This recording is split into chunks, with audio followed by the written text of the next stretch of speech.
Assalamualaikum warahmatullahi wabarakatuh. Alhamdulillahi rabbil alamin. Nahmaduhu wa nasta'inuhu wa nastaghfiruh. A'udzu billahi min syururi anfusina wa min sayyiati a'malina. May yahdihillahu fala mudilla lahu wa may yudlilhu fala hadiyalah. Allahumma shalli ala sayyidina Muhammad abdika wa nabika wa rasulika nabiyil ummi wa ala alihi wa sahbihi wa sallim taslima biqadri azamati dzatika fi kulli waqti wa hin, amma ba'du. Qala Asy-Syaikh Ibnu Atha'illahi As-Sakandari fi kitabihi Al-Hikam. Kali ini adalah hikmah nomor 19. La tatlub minhu ayyukhrijaka min halatin liyasta'malaka fima siwaha falau aradaka lasta'malaka min ghairi ikhrajin. La tatlub ojo nuprih sira minhu saking Allah ayyukhrija ing yen to ngetokake sapa Allah ka ing sira min halatin saking sijine tingkah liyasta'mala supaya nggunakake sapa Allah ka ing sira fima ing dalem barang siwaha kang sakliyane halah. Falau arada mongko lamun ngersakake sapa Allah ka ing sira lasta'mala mongko yekti nggunakake sapa Allah ka ing sira min ghairi ikhrajin saking tanpa ngetokake.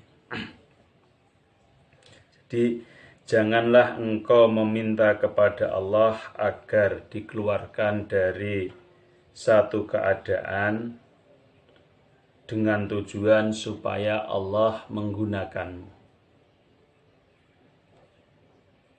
Dikeluarkan menggunakanmu dalam keadaan yang lain.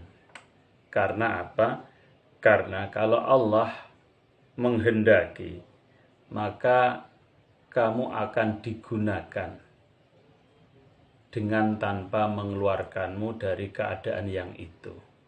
Ini istakmala ini maksudnya apa? Atau digunakan dalam keadaan begini, dalam keadaan begini ya. Ini isti'mal ini adalah kita diberi peran lah ya. Seperti itu. Kalau saya memahaminya seperti agar kita diberi peran sesuatu di dunia ini, tidak hanya sekedar dijadikan seperti hewan ya, yang makan, minum dan lain sebagainya, atau lebih kerennya biasanya dijadikan walinya Allah ya. Jadi apa? Janganlah kamu meminta untuk dikeluarkan dari keadaan. Keadaan ini bisa diartikan dengan profesi lah. Ketika kamu mempunyai profesi tertentu, tetapi kamu ingin menjadi auliyanya Allah, merasa tidak nyaman. Masa saya sebagai ini menjadi aulia kan tidak pantas, misalkan seperti itu. Misalkan jadi kuli bangunan, masa jadi kuli bangunan bisa jadi walinya Allah? Maka kamu meminta agar dijadikan seorang kiai agar pantas untuk menjadi walinya Allah, misalkan ini ya. Ini jangan kamu seperti itu. Itu namanya tidak punya adab dengan Allah. Tentunya ini harus profesi-profesi yang sudah tidak melanggar syariat ya. Karena kalau melanggar syariat tentunya kita harus sekuat tenaga untuk keluar dari sana. Tetapi ketika profesi ini sudah tidak melanggar syariat, profesi apapun, kita itu harus husnudzan kepada Allah. Karena memang ya dalam kenyataannya Allah itu dalam semua profesi itu ada kekasihnya di sana. Atau kalau secara orang umum ada orang baik di sana ya. Walaupun itu pemulung, walaupun itu kuli bangunan atau apa, itu pasti ada orang baik, atau istilah ahli apa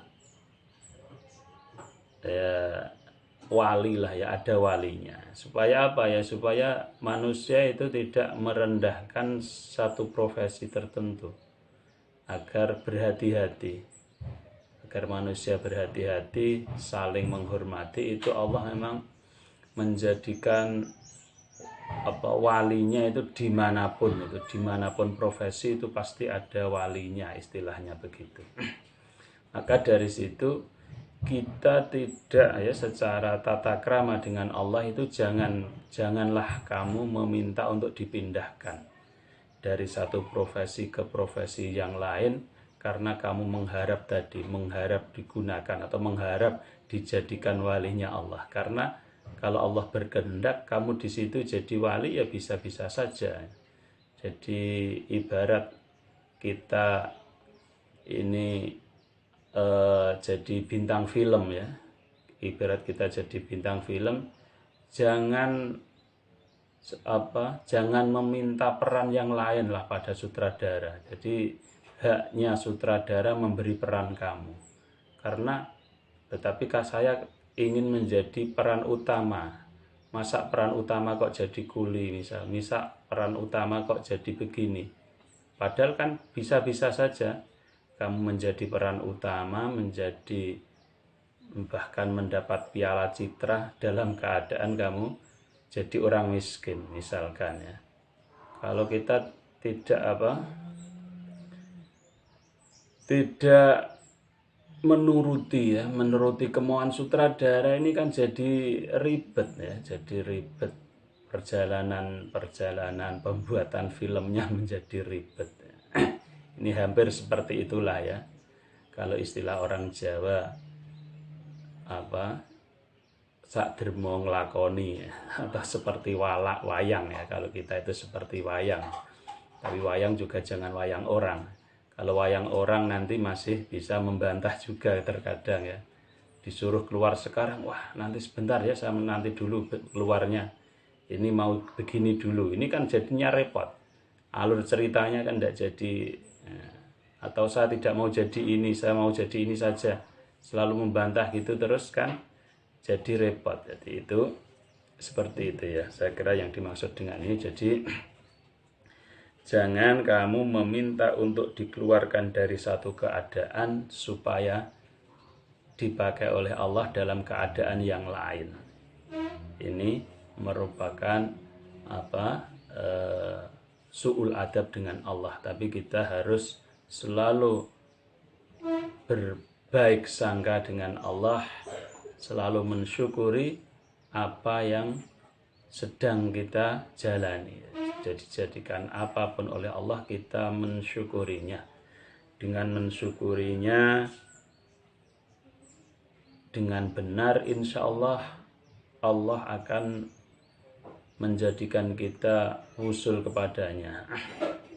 Insya Allah kalau kita ridho dengan qada qadarnya Allah, Allah juga akan ridho dengan kita. Maka dengan mendapatkan ridho Allah, itulah cita-cita tertinggi seorang mukmin, adalah mendapat ridhonya Allah. Walaupun itu merupakan ucapan kita sejak kecil ya, raditu billahi robba wa bil islami dina wa bi muhammadin nabiyya wa rasulah. Tetapi pada kenyataannya kita akan sering menggerutu dengan Allah. Arti ridho itu ya menerima segala qada qadarnya Allah.